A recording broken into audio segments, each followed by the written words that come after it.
This time it's my pleasure to introduce to you Gabe Youtsey. Gabe is instrumental in creating a new strategy to catalyze innovation and entrepreneurship in food, agriculture, and natural resources at the University of California's Agricultural and Natural Resources Division.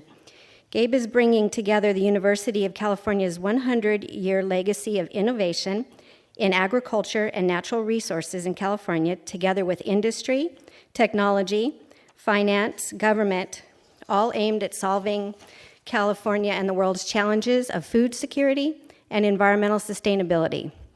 This is in support of President Napolitano's broader vision for Youtsey innovation and Youtsey Agricultural Natural Resources Strategic Plan. Gabe is going to come up and go over our mission statement for today and define some of the technology terms for us. So please join me in welcoming Gabe Youtsey. Well, what an inspiring call to action, Assemblymember Caballero and Chancellor Van Horn.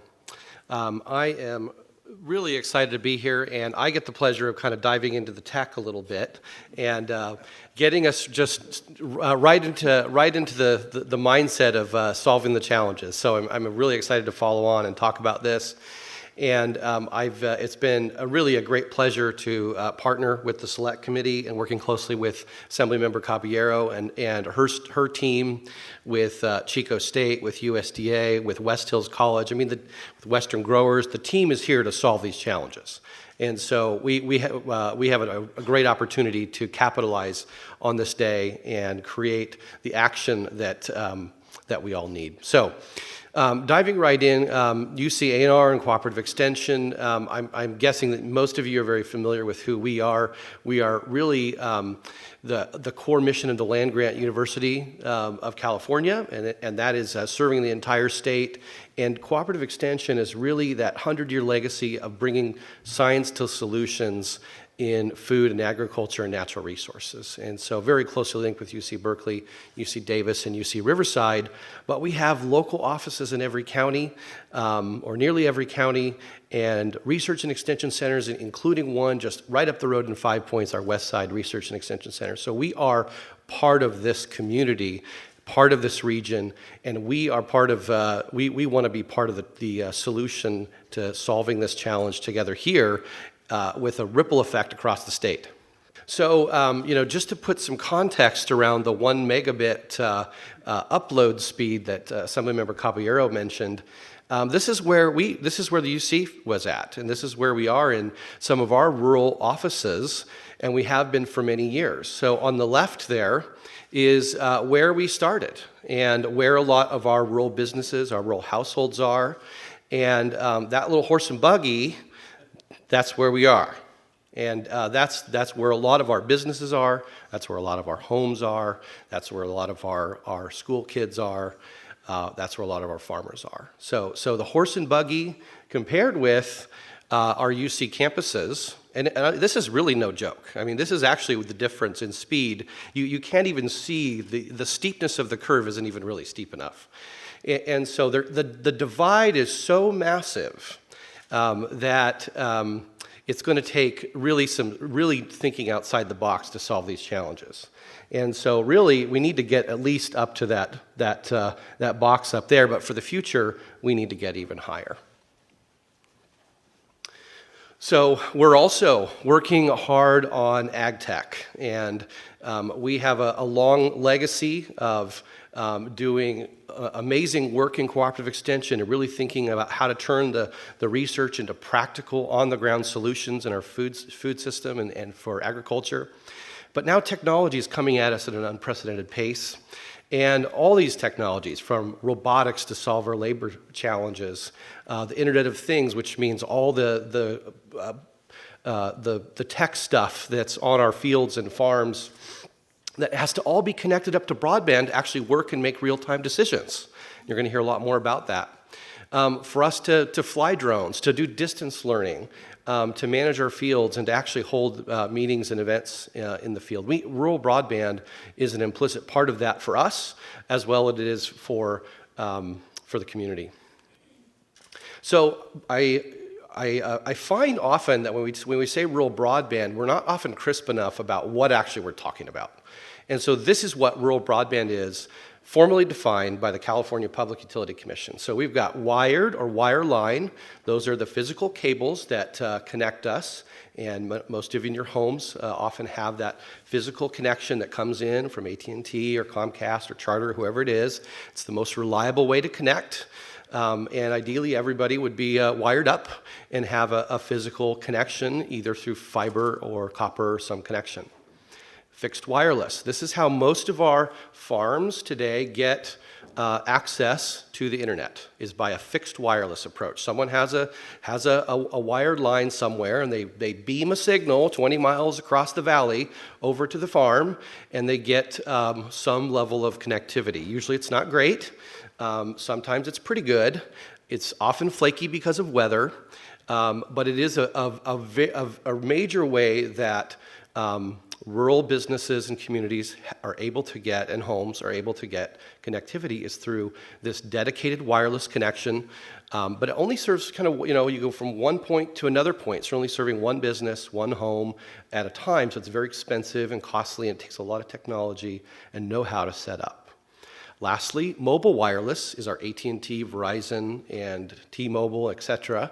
Those are the wireless providers. Now, they also, not a big secret here, all those towers that either you see are all connected to wired connectivity. So they, through a fairly significant expense, bring a wire, put a tower up, and that's what broadcasts signal. So that is, of course, what we all use to connect with our cell phones. And actually, that's the least available, the least prevalent across the state is that. I'll show you that in a sec. So much of California is still unserved or underserved. And I'm not expecting you to read all this map, but really there are maps. This is self-reported data by the carriers of what is served and what is underserved. And there are vast swaths of the state that are unserved or underserved. And so you can see there's some statistics there. Urban areas are a lot more coverage for wired service in urban areas. Rural areas, very, very much less.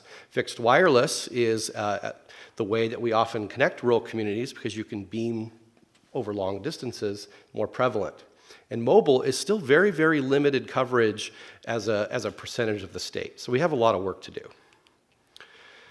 Blowing up the west side of the San Joaquin Valley, you can kind of see here.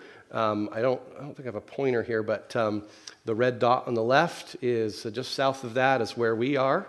There's a little bit of the white spot is theoretically a pocket of coverage. So if your cell phones work, that might mean that we have some coverage here. But you see that brown, even according to the carrier's data, which may or may not be truly accurate, there's still vast swaths of this area that are unserved and underserved. So it just highlights the need. There's a lot of work to do. One of the beautiful things is that there are lots of public institutions, including our locations from the University of California, other colleges and universities like West Hills College here in the community, libraries, telehealth locations. These are locations that have some level of connectivity, usually high speed. And so there's an opportunity here for a public-private partnership that can be part of the solution. And I'll show you a little bit about that. We went through, just to give you a case study from our locations, this is, we partnered with Scenic, who provides a high-speed access to the higher education, K-12, and libraries in California. What you're looking on the left is a Scenic network, and I would call that a middle mile. So a middle mile is a huge internet pipe that connects regions, and this is not the only one in California. There's other ones off of those, and those are what last mile connections local providers build off of to provide community internet. So this is our West Side Research and Extension Center. We went through a process to connect the last mile. This is the last mile connection, so this is about a mile away, where there is a Scenic had to work with AT&T to bring and connect our center, kind of in the rural 5 Points area. through great expense to light up that center and bring it into one building, okay? So we wired up one building at West Side Center. Then we went through another expensive project to actually wire up the rest of the buildings on the site. So it looks very much like a working farm with some extra research labs and other things. So we provided wired connections, we provided wireless connectivity to the places around the farm. But what we haven't done yet, and this is getting to some of the theme of today, we haven't connected up all the fields. And if we're going to do ag tech and become kind of a leader in helping our communities build and drive it, we have to do that too. And that is another big project with big, expensive approaches to solve it. So while we've got connectivity around kind of the immediate office buildings, we don't have broader connectivity of our fields. And this is what growers are looking at and facing as they think about broadband in their communities. They might have it to the you know, kind of the ranch office. They might even have it kind of propagated around the facility. But if there's no cellular service in that area, getting connectivity out in the field and what is going to be needed increasingly to adopt technology, that's going to become very expensive and a big burden of cost, complexity, and know-how to be able to do on farm.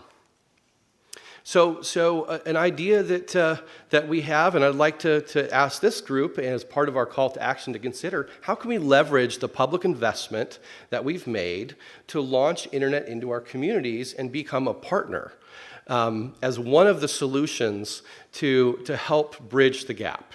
And so this is just a conceptual drawing from a center we have about an hour away over in Exeter, where we've connected up that center. But can we really provide a launch pad from West Hills, from the Youtsey, from telehealth locations into the community and really provide an anchor location for community-based internet for businesses, for households, and other institutions? So last thing, just kind of our mission and my take on a call to action. I think that it's time for us in the communities. We got to take control of our own broadband future to some degree here and really say, this is what we need. We're stepping up. And I've seen no better example of that than what West Hills is leading right here in Essential Elements in Coalinga on the west side. So we're, as others have mentioned, and we'll talk about further, we'll identify and partner new technologies, and we're doing that in partnership on this request for information. We've got a pilot project. This is the first, hopefully, of many pilot projects that we'll do. We got to keep working on understanding that economic impact. That investment in a middle mile is so critical, so we'll take that call to action to give great feedback on CASF, Assemblymember Caballero. And I think this is the start of local consortia that we're forming right here to solve this challenge locally. So thank you. Look forward to discussions today.